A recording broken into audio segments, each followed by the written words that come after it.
د مالیې وزارت له لوري د کورنیو تولیداتو د ودې او ځان بسیاینې په موخه دولتي او خصوصي تولیدي شرکتونو ته په اړوند برخو کې ګڼې اسانتیاوې برابرې شوي دي ترڅو کورني تولیدي شرکتونه وکولای شي خپل فعالیتونه او تولیدات پراخ کړي او په بیلابېلو برخو کې د هیوادوالو اړتیاوې پوره کړي. پر همدې بنسټ د کورني صنعت او تولیداتو څخه د ملاتړ او ودې په موخه د مالیې وزارت په مشرۍ د روان 1402 مالي کال د تعرفې کمیټې په 15مه ناسته کې پر نخ قلمه وارداتي اقلامو باندې ګمرکي تعرفه لوړه چې یا د پریکړه په د مالیې د محترم وزیر له تایید وروسته د هیواد په ټولو ګمرکونو کې عملي شي. د دې پریکړې پر بنسټ له رومیانو څخه پر جوړ شوي کچپ چې پخوا یې ګمرکي تعرفه 10 سلنه وه 30 سلنې ته، د کالیو مینځلو پوډر چې پخوا یې تعرفه 12 سلنه وه 14 سلنې ته، د ګوګړ یا اورلګید تعرفه له 15 سلنې څخه 10 سلنې ته، لاساني تختې چې مخکنۍ تعرفه یې 15 سلنه وه 8 سلنې ته، د اوسپنیزو میخونو تعرفه له 8 سلنې څخه 12 سلنې ته، د اغزن تار تعرفه له 8 سلنې څخه 14 سلنې ته،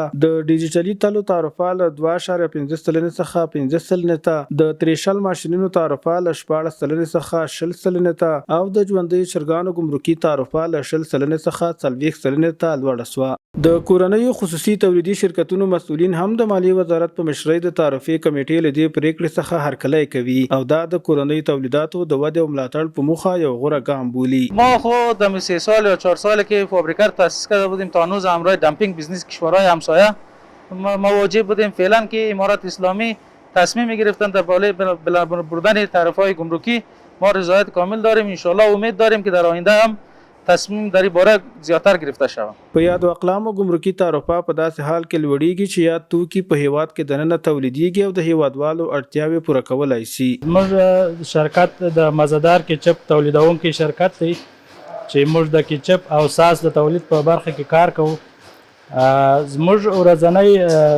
اوسنی تولید چې دی هغه 1 ټن دی، خو موږ کولی شو چې دا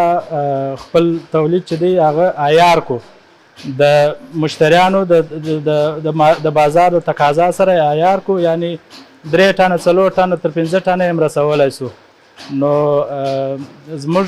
سره تقریبا په 40 په شاوخوا کې اوس کار کوي چې د